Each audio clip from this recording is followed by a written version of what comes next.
Everyone, welcome to my channel. आज हम chapter 5 देखेंगे जिसमें हम वाटर के बारे में पढ़ेंगे। आज के जो चैप्टर में हम देखेंगे कि वाटर बॉडीज़ का डिस्ट्रीब्यूशन कैसे हुआ हुआ है, ओशन में सर्कुलेशन कैसे होती है, ओशन करंट्स क्या होते हैं, करंट्स कैसे मूव करते हैं। अब क्वेश्चंस देखेंगे। चलिए स्टार्ट करते हैं आज के इंट्रोडक्शन से। अब ये देखो, यहाँ पे आपको सी दिख रही है, ये सी है, ये आपका सन है।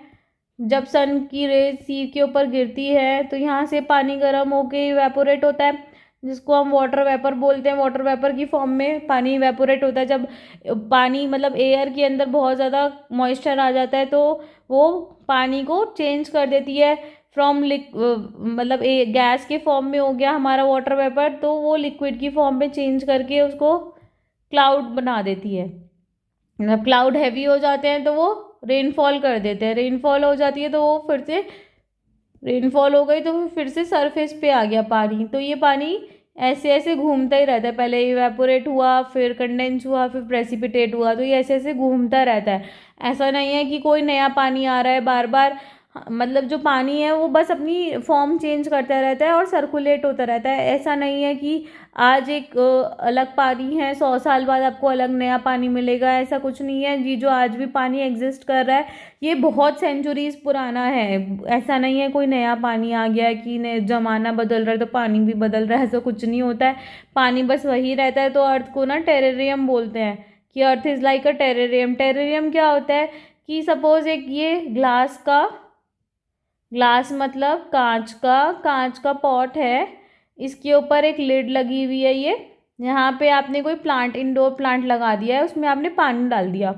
तो जब ये पानी मतलब जो सॉइल है इसको इवेपोरेट करेगा वाटर को, तो जो सारा पानी है वो यहाँ पे बॉक्स के ढक्कन पे आके ना ड्रॉपलेट्स में हो जाएगा। आपने देखा होगा जब आप कुछ कुक करते हो तो जब उससे उसको ढक देते हो लिड से तो उसके ऊपर ड्रॉपलेट्स मिलती हैं लिड के ऊपर। तो वैसे ही लिड, इसकी लिड पे ड्रॉपलेट्स आ जाएंगी और वो थोड़ी देर बाद इसी के अंदर वापस गिर जाएंगी। तो वो पानी नीचे से ऊपर आया और ऊपर से नीचे आ गया। तो ये अर्थ में भी ऐसे ही होता है, इवेपोरेट हुआ, कंडेंस हुआ, उसके बाद प्रेसिपिटेट हो गया। तो ये नया कोई पानी नहीं होता है, सारा पानी वही होता है जो पहले होता है। अब दो तरीके के वाटर होते हैं, एक होता है फ्रेश वाटर, एक होता है सलीन वाटर।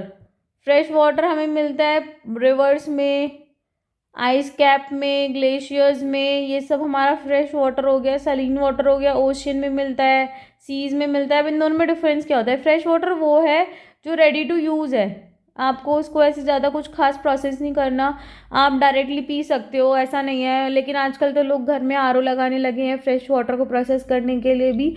और एक होता है सलीन वाटर, वो नहीं आप पी सकते क्योंकि उसके अंदर सॉल्ट लेवल बहुत ज़्यादा होता है, तो आपको वो बहुत खारा लगने लगता है। जब वो आपको बहुत खारा लगेगा तो आप उसको डायरेक्टली कंज्यूम नहीं कर सकते, आपको उसको प्रोसेस करके पीना पड़ेगा।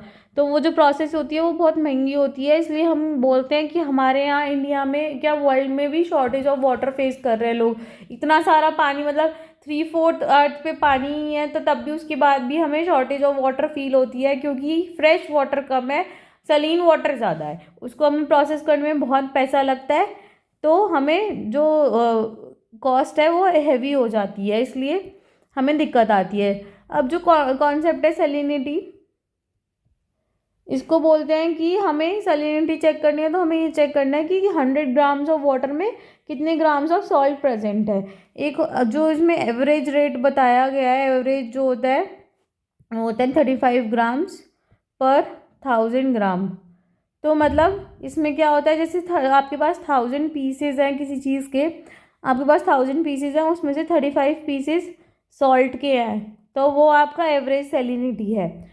तो अगर हमें 35 से ज़्यादा मिल गया कुछ, सपोज 100 ग्राम्स मिल गया, तो ये एक्स्ट्रा सलीन है। और कम मिल गया तो वो क्लोज टू फ्रेश वाटर है, आप उसको थोड़ा बहुत प्रोसेस करके यूज़ कर सकते हो। एक्स्ट्रा सलीन का एक एग्जांपल है डेड सी। डेड सी इज़राइल में है, यहाँ पे 340 ग्राम पर लीटर ऑफ वाटर है, पर लीटर ऑफ वाटर सैलिनिटी है। मतलब अगर 1000 पीसेज है तो उसमें से 340 पीसेज सॉल्ट के हैं, तो आप सोच लीजिए कितना ज़्यादा सैलिनिटी है यहाँ पे। तो यहाँ पे क्या होता है, फिर स्विमर्स ना स्विम नहीं कर पाते, मतलब वो प्रॉपर स्विम नहीं कर सकते, वो अंदर डूब भी नहीं पाएंगे क्योंकि वाटर बहुत ज़्यादा डेंस हो जाएगा। वो बस फ्लोट कर पाएंगे उस पानी के ऊपर, वो स्विम नहीं, मतलब वो डूबते नहीं है इसमें क्योंकि बहुत ज़्यादा पानी हैवी हो गया, डेंस हो गया मतलब हैवी हो गया। अब ये है वाटर साइकिल जो अभी हमने पढ़ी थी। पानी कलेक्ट करा, वो इवेपोरेट हो गया, इवेपोरेट होके कंडेंसेशन क्लाउड्स में कन्वर्ट हो गया, फिर रेन की फॉर्म में आ गया, प्रेसिपिटेट हो गया, रेन हो गया, स्नो की फॉर्म में भी आ जाता है, हिमालयाज में जैसे स्नो गिरती है। कभी कभी क्या होता है, आपको हेल्स दिखते हैं, हेल्स मतलब ओले। हेल्स जब होते हैं, जब वाटर का मतलब वो फ्रीज होने लगता है, रास्ते में से रेनफॉल हो रही है, ठंडा हो रहा है, तो वाटर फ्रीज हो जाता है और वो ओले के फॉर्म में कन्वर्ट हो जाता है। तो ये सब फॉर्म्स ऑफ वाटर ही हो गई कि वाटर की डिफरेंट फॉर्म्स में वो प्रेसिपिटेशन जो होती है वो डिफरेंट फॉर्म्स में हो गई, कि स्नो के फॉर्म में हो गई, हेल के फॉर्म में हो गई, या आइस के सॉरी रेन के फॉर्म में हो गई। रेन तो is in the form of मतलब डायरेक्ट लिक्विड ही होता है, वाटर ही होता है। अभी मेजर ओशियंस और सीज ऑफ द वर्ल्ड है, पैसिफिक हो गए, Atlantic, Indian, Arctic ocean, North Sea, Caribbean Sea, Mediterranean Sea, Red Sea, India की Arabian Sea, Bay of Bengal, South China Sea, यहाँ पे बहुत भकेड़ा करता है चाइना, और ये कैस्पियन सी हो गई, ये ब्लैक सी हो गई, सी ऑफ जापान हो गई। अब देखते हैं डिस्ट्रीब्यूशन ऑफ वाटर बॉडीज़ का कैसे डिस्ट्रीब्यूशन हुआ हुआ है। अब हमने देखा था कि 3/4 में तो वाटर है, तो हम इसको ब्लू प्लैनेट बोलते हैं अर्थ को। लेकिन इतना ज़्यादा पानी होने के बाद भी हमें शॉर्टेज ऑफ वाटर मिल रही है क्योंकि सलीन वाटर ज़्यादा है। ये देखो 97% सलीन है, 3% ही फ्रेश है। उसमें से भी फ्रेश में से 68.7% तो आइस कैप्स में है, वो कैप्चर्ड है, you can't use them directly. Only 30% is in the form of ground water जो आप रेडी टू यूज़ है, मतलब आप डेली में यूज़ करते हो, वो सिर्फ 3% का 30% है। तो आप सोच लो कि कितना कम पानी है हमारे यूज़ के लिए। बहुत सारा पानी हमारा ऐसे ट्रैप है कि आप ना यूज़ कर सकते ना कुछ कर सकते हो उसका, या आपको बहुत पैसा लगाना पड़ेगा उसको यूज़ करने के लिए। ये एनसीईआरटी में चार्ट दे रखा है कि ओशियंस में 97.3 है, आइस कैप्स में इतना है, ground water, fresh water, lake, inland seas and salt lakes, atmosphere में इतना है, और रिवर्स में इतना है। ये आप एक बार मतलब याद रखिएगा थोड़ा। कॉम्पिटिटिव एग्जाम्स में यूपीएससी में एक बार इससे रिलेटेड क्वेश्चन आया था डायरेक्ट, कि इस चार्ट से रिलेटेड कौन से में मतलब कौन से में ज़्यादा पानी है ऐसा। तो ये क्वेश्चंस आ जाते हैं कॉम्पिटिटिव एग्जाम्स में भी, और एग्ज़ाम वाले भी पूछ सकते हैं आपको। अब देखते हैं ओशन सर्कुलेशन क्या होता है। अब ऐसा तो है नहीं कि यहाँ पे कोई पानी है, suppose this is Indian ocean, तो यहाँ पे ये जो पानी है ये यहीं रहेगा, या यहाँ पे जो ये सब घूम रहे हैं क्रिएचर्स ये यहीं रहेंगे, ये तो ऐसा नहीं है कि फिक्स है। तो ये all over the world travel करता है पानी, एक जगह फिक्स नहीं रहता। आज कोई पानी इंडियन ओशन में, कल को वो पैसिफिक, मतलब कल को in the sense in near future वो पैसिफिक में मिलेगा, फिर आपको अटलांटिक में मिलेगा। तो ये बहुत सालों में होता है ऐसा, लेकिन होता है। पानी एक जगह कभी नहीं रुकता, वो हमेशा कंटिन्यूसली मूव करता रहता है। तो जो लेकिन पानी होता है, ये ओशियंस की बात हो रही है, जो पॉन्ड्स वगैरह होते हैं या रिवर्स, छोटी छोटी लेक्स हो गई, तो इन सब का पानी तो उतना ही रहता है, पॉन्ड्स में भी, लेक्स में भी। लेकिन जो ओशन का वाटर है वो हमेशा मूव करता रहेगा, इधर से उधर, इधर से उधर। एक इंडियन ओशन का पानी पैसिफिक में जा रहा है, पैसिफिक का अटलांटिक में जा रहा है, ज़रूरी नहीं है सिर्फ ओशन में ही जाता है, ऐसा नहीं है, और सीज में भी जा सकता है, लेकिन पानी का भी स्टिल नहीं होता। तो इनके मेजर जो मूवमेंट होते हैं वो इन the form of waves, tides और करंट्स के फॉर्म में होते हैं। 3 मेजर मूवमेंट होते हैं। तो सबसे पहले हम देखते हैं वेव्स। वेव्स में क्या होता है, जो हमारा विंड चलती है, मूविंग एयर को हम विंड बोलते हैं, हमने पहले पढ़ा था, moving air is called wind. तो जो हमारा जो विंड है वो जब चलती है तो जो सरफेस पे, ओशन की सरफेस पे जो पानी होता है वो उसको उठा लेती है अपने साथ और फिर गिराती है। मतलब वो यहाँ पे विंड चल रही है तो ये पानी उठ रहा है, फिर ये अपने आप गिर रहा है, फिर उठ रहा है, फिर ये अपने आप गिर रहा है, तो इसको हम वेव्स बोलते हैं। अब कभी कभी क्या होता है, आंधी आ रही है, स्टॉर्म आ रहा है, तो विंड बहुत ज़्यादा हाई स्पीड पे चलती है, तो जब वो हाई स्पीड पे होती है ना तो बहुत बड़ी बड़ी वेव्स बनाती है। तो जिसकी वजह से जब वो बहुत ज़्यादा वेव्स, और उसके साथ अगर हमारे मतलब नॉर्मल अर्थक्वेक आ जाए उसके साथ ही, या फिर वॉल्केनो फट जाए, या कुछ अंडर वाटर कुछ एक्टिविटीज़ हो जाए, तो वो एज अ रिज़ल्ट क्या होता है कि वो बहुत बड़ी बड़ी वेव्स बनाने लगती हैं। कभी कभी तो 15 मीटर के हाई तक जाती है हाइट पे और इतनी बड़ी वेव्स बनाती है कि सुनामी आ जाती है। सुनामी मतलब क्या होता है? सुनामी का मतलब यही होता है कि ये जो वेव्स हैं ये इतनी बड़ी बड़ी हो गई हैं, इतनी बड़ी बड़ी हाइट में हो गई हैं, क्योंकि विंड का लेवल बहुत ज़्यादा हाई है। तो जब वेव्स का लेवल बहुत ज़्यादा हाई हो जाएगा तो जो यहाँ पे अगर ये नॉर्मल सरफेस है, जब वो यहाँ पे आके गिरेंगी तो ये वाला पानी यहाँ तक आके गिरता है। ये देखो ना कि देखो, ये अगर ये इतना ऊंचा हो गया और यहाँ पे लैंड है तो जब वो पानी गिरेगा उसको जगह तो चाहिए, तो वैसे जाता है। नॉर्मली क्या होता है, वेव इतनी इतनी सी होती है तो फिर ये शोर हो गया, जब वो गिरेगी तो बस यहीं तक ही गिरेगी। जब सुनामी आएगी तो वो इतना ज़्यादा स्पीड में होती हैं तो वो बहुत ज़्यादा डिस्ट्रक्शन करती हैं। अभी तक की जो लार्जेस्ट सुनामी आई है उसकी 150 मीटर हाइट थी। सोचो कितनी ज़्यादा हाइट पे होगा, उसकी 150 मीटर हाइट थी। और उसकी स्पीड, जो वेव्स ट्रैवल करती हैं सुनामी के टाइम पे, उनकी स्पीड 700 किलोमीटर से भी ज़्यादा हो जाती है। 700 kilometre per hour, 700 kilometre per hour से भी ज़्यादा स्पीड हो जाती है। अगर आप नॉर्मली कार से ट्रैवल करते हो तो आप 60-70 किलोमीटर पर आवर ही ट्रैवल कर सकते हो, दैट टू जब आपको कोई ट्रैफिक व्रैफिक ना मिले। तो ये सोचो 700 किलोमीटर पर आवर कितनी ज़्यादा स्पीड हो गई है। तो 2004 में ना एक सुनामी आई थी इंडिया के पास कोस्टल एरियाज़ में, और उसने बहुत ज़्यादा डैमेज किया था। इंडिया का जो सदर्न मोस्ट पॉइंट बोलते हैं, इंदिरा पॉइंट, वो तो उसके अंदर डूब ही गया था, इतना ज़्यादा डैमेज किया था। और जो मतलब जिससे क्या होता है कि विंड्स ज़्यादा स्ट्रांग होती है ना, एक होती है स्लो विंड है, तो ये वेव्स ऐसे चल रही है। जब बहुत ज़्यादा स्ट्रांग विंड्स होंगी तो वेव्स ऐसे हो जाएंगी। तो जितनी ज़्यादा स्ट्रांग विंड्स होगी उतनी ज़्यादा मतलब उतनी ज़्यादा वेव्स भी बहुत ज़्यादा बढ़ जाएंगी। अब क्या होता है, सुनामी हमारे इंडिया है ये हो गई हमारा अरेबियन सी, ये हो गया हमारा बे ऑफ बंगाल। तो जो सुनामी है ना वो इंडियन ओशन में कम आती है, और ये हो गया इंडियन ओशन। ये हमारे इंडियन ओशन, जो सुनामी है वो इंडियन ओशन में कम आती है क्योंकि यहाँ पे सीस्मिक एक्टिविटी कम है। सीस्मिक एक्टिविटी मतलब कि जो रिलेटेड टू अर्थक्वेक है या वॉल्केनो है वो कम है। लेकिन जो पैसिफिक ओशन है, मैं एक बार दिखाती हूँ वर्ल्ड मैप में,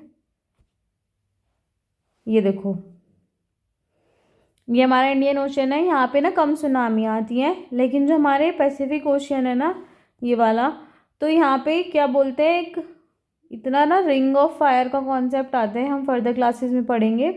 तो ये बोलते हैं यहाँ पे बहुत ज़्यादा सीस्मिक एक्टिविटी है, यहाँ पे बहुत ज़्यादा वॉल्केनो फटते हैं, बहुत ज़्यादा अर्थक्वेक आते हैं, जिसकी वजह से यहाँ पे सुनामी आना बहुत फ्रीक्वेंट है। इंडियन ओशन में फिर भी बहुत कम सुनामी आती हैं। 2004 में आई थी वो, लेकिन बहुत ही डिवास्टेटिंग सुनामी थी। उसने बहुत ज़्यादा इंडिया पे बहुत नुकसान किया था, बहुत सारी लॉस ऑफ लाइव्स हुई थी। और बहुत मतलब ऐसे सिर्फ इंडिया में नहीं आई थी, इंडोनेशिया के साइड पे भी आई थी, लेकिन बहुत ज़्यादा डिस्ट्रक्शन किया था इस सुनामी ने जो आई थी। अब देखते हैं टाइड्स क्या होती हैं।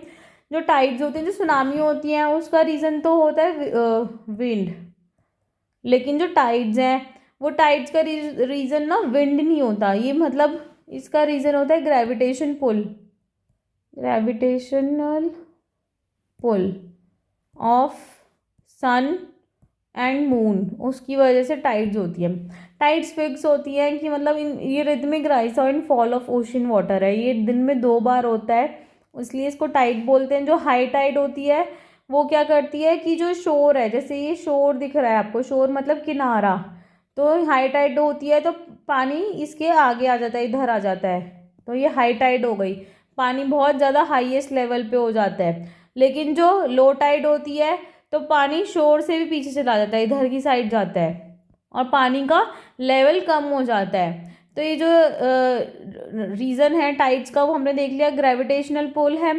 तो जो मतलब मैं एक बार डायग्राम दिखाती हूँ, ये देखो, ये हो गया। 2 कॉन्सेप्ट होते हैं, एक होता है न्यू मून, एक होता है फुल मून। तो ये जब न्यू मून और फुल मून होते हैं तो न्यू मून में तो सन और अर्थ के बीच में मून आ जाता है, और इसमें उल्टा होता है, सन अर्थ और मून इधर आ जाता है, लेकिन ये होते हॉरिजॉन्टल स्ट्रेट लाइन में ही है।